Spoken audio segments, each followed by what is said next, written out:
조상이 다르고 언어가 다르고 자란 환경이 다르지만 우리는 이집트의 피라미드에서 이탈리아의 콜로세움에서 인도의 타지마할 앞에 서면 가슴이 웅장해집니다. 이에 유네스코는 1972년 세계유산협약에 의거 인류 전체를 위해 보호받아 마땅한 유산을 지정해 보호하기 시작했는데 이것이 바로 유네스코 세계문화유산입니다. 그런데 며칠 전 우리는 충격적인 소식을 접했습니다. 일제강점기 조선인 강제노역 현장인 사도광산이 유네스코 세계유산으로 등재되었으니까요.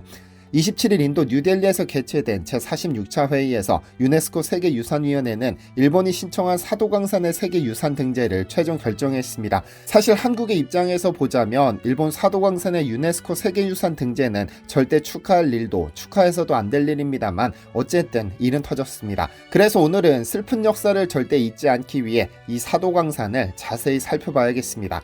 안녕하세요, 디스멘털입니다. 일본이 사도광산을 세계유산으로 등재하기 위해 추천서를 제출했다는 사실이 알려진 것은 2022년 2월 1일입니다. 세계유산 등재는 관례상 세계유산위원회 21개 위원국 전원 동의 방식으로 결정되는데 2022년 당시 유네스코는 일본의 추천서를 아예 심사하지 않았습니다. 서류가 부족하다는 이유였는데 다시 잠정 추천서를 냈지만 러시아라는 거대한 장벽을 마주했었죠. 주제하다시피 21개 위원국으로 구성된 유네스코 세계유산위원회는 등재 첫 단계 심사에서 등재 권고 결정이 내려지면 반대 없이 합의로 등재가 결정됩니다. 하지만 이를 반대하는 국가가 등장하면 투표를 거치게 되는데 3분의 2 이상의 찬성을 얻어야 하는데요. 이에 일본 정부는 모든 위원국을 대상으로 사도광산의 세계유산 등재 찬성을 요청하는 공문을 보냈으나 러시아는 회신을 하지 않았습니다. 그러다 며칠 후 러시아 외무부는 반대 의견을 분명히 했습니다. 러시아 외무부는 일본은 제2차 세계대전 기간 중 일본 지도자들이 저지른 범죄 행위를 인류의 기억에서 지우기 위해 한국을 비롯한 여러 나라를 상대로 지속적인 조치를 취하고 있는 것으로 보인다며 당시 일본 군국주의자들의 야만성과 관련한 역사적 사실, 군국주의 일본이 식민지화한 국가들에서 많은 사람을 광산 강제노역으로 동원한 사실을 어떻게 부인할 수 있는지 이해하기 어렵다고 비판하며 공식적으로 반대 의사를 표명했었죠. 그런데 러시아와 일본 사이에 모종의 합의가 있었던 것인지 올해 유네스코 세계유산위원회는 사도광산을 세계유산으로 등재시켰는데 더 놀라운 점은 강제징용의 상징과도 같은 사도광산의 등재를 위원국 중 하나인 한국이 동의했다는 점입니다. 가노 다케이로 주 유네스코 일본 대사의 발언에서 이를 확인할 수 있는데요. 그는 모든 관련 세계유산위원회 결정과 이와 관련된 일본의 약속을 명심하며 특히 한반도 출신 노동자들을 포함한 사도광산의 모든 노동자들을 진심으로 추모한다면서 사도광산에 대한 한일 간 의견 차이를 원만히 해결하려는 의지를 보여주기 위해 일본은 이미 모든 노동자들과 그들의 고된 작업 조건 및 고난을 설명하는 새로운 전시자료와 해설 및 전시시설을 현장에 설치했다고 밝혔습니다. 즉 일제의 조선인 강제동원과 관련된 역사적 기술을 사도광산 현지에서 안내하는 것으로 양국이 합의하며 극적으로 등재가 이뤄진 것이죠. 한국은 무조건적으로 반대할 수 없어 전체 역사를 반영해야 한다며 강제노동의 의미 등 표현의 문제보다도 일본 측의 실질적인 조치와 이행 여부에 대한 약속을 받아내는 데 협상을 집중했습니다. 이에 일본은 사도광산 노동자들의 가혹한 역사 자료가 설치된 아이카와 향토박물관 2층 D 전시실에 당시 한국인들이 어떤 과정으로 오게 됐는지, 노동자 규모가 어느 정도이며 이들의 생활과 노동 환경이 얼마나 가혹했는지를 보여주는 역사 자료와 이를 설명한 패널 등을 전시해 28일부터 일반인에게 공개됐습니다. 그런데 이 소식이 전해지고 한국에서 후폭풍이 어마어마합니다. 왜냐하면 일본 측 발표에 조선인 강제노동이라는 문구가 빠졌으니까요.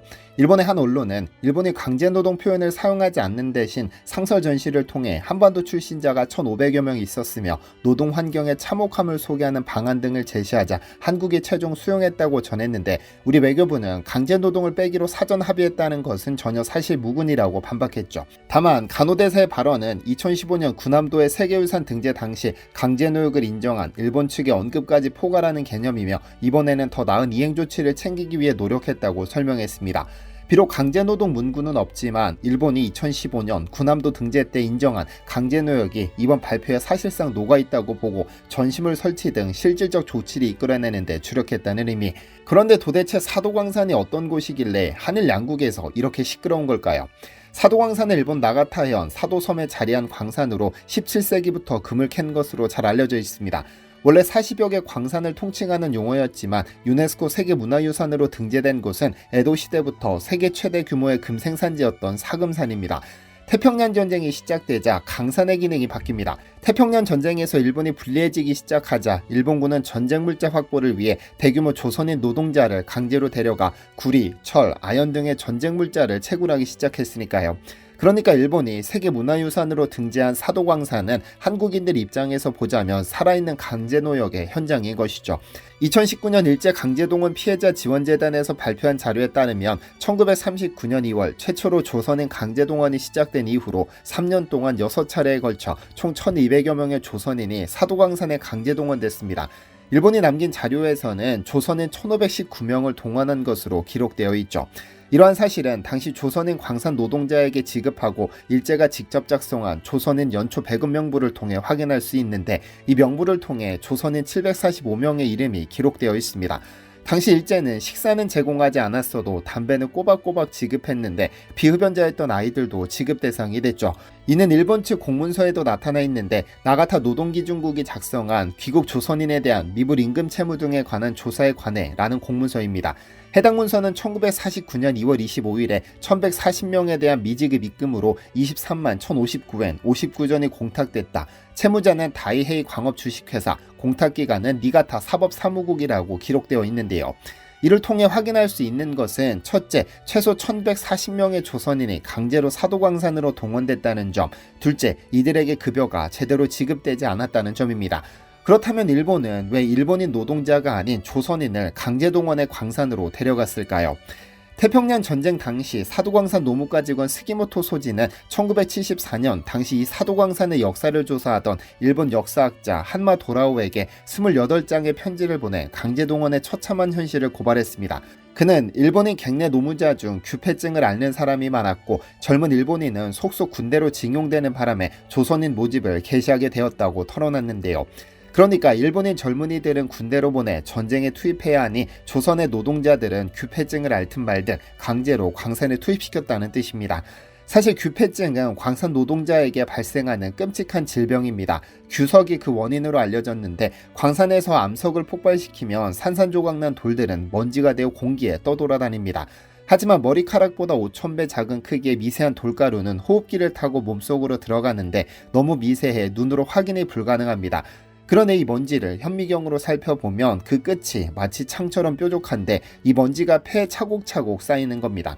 그리고 폐는 딱딱하게 굳어져 섬유화되고 호흡곤란을 겪는 무서운 질병이 바로 규폐증이죠. 일본은 1930년 제정 광산법에서 규폐증을 직업병으로 인정할 정도로 그 심각함을 이미 인지하고 있었습니다만, 그럼에도 조선인들을 강제로 광산에 투입시킨 겁니다.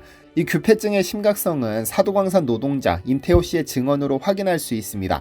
일제 국민징용령이 내려진 이듬해 1940년 충남 논산에 살던 당시 21살의 그는 사도광산으로 동원돼 가혹한 채굴 작업에 투입됐습니다. 매일 아침 광산으로 들어갈 때마다 오늘은 살아나갈 수 있을까를 걱정했다던 그는 평생 가슴속에 작은 구슬 크기의 덩어리를 남긴 규폐증으로 괴로워하다 1997년 78세의 일기로 사망했습니다. 이렇듯 끔찍한 역사의 현장을 인류의 보편적 가치를 지닌 보존해야 할 문화유산으로 뻔뻔하게 등재한 겁니다. 생체실험, 강제징용 및 강제노역 등 일제강점기 시절 일본은 인간이기를 포기한 짐승과 같았습니다. 이 잔인함에 대해서는 수많은 기록과 증언이 남아있으나 최악 중 최악은 남태평양으로 보내진 조선인들이었습니다. 지난 2011년 대일항쟁기 강제동원 피해조사 및 국외 강제동원 희생자 등 지원위원회는 남양군도의 밀리완초에서 행해진 강제동원 조선인에 대한 진상조사 결과를 발간했습니다. 남양군도 밀리완초에서 학살된 강제동원 조선인에 대한 진상조사에 따르면 밀리완초는 남태평양 마셜제도 동남쪽 끝자락의 환초지역을 말하는데, 위 보고서는 조선인 생존자의 증언과 일본 측 기록을 토대로 작성됐습니다. 그런데 이 보고서에서 밀리완초에서 조선인을 대상으로 한 식인 행위가 벌어졌다는 충격적인 사실이 공식적으로 규명됐습니다. 1941년 12월 7일 일본군은 하와이 진주만을 공습, 잠자는 호랑이의 코털을 건드려 미국의 제2차 세계대전 참전을 불러왔습니다.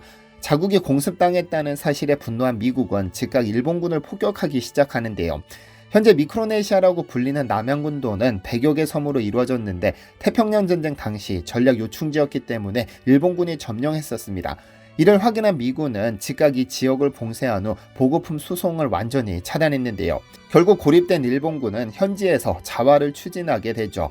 현지 자활이란 일본 본토로부터의 보급 식량에 의존하지 않고 현지에서 직접 식량을 채집하거나 농경, 어로 등을 통해 스스로 생존한다는 의미.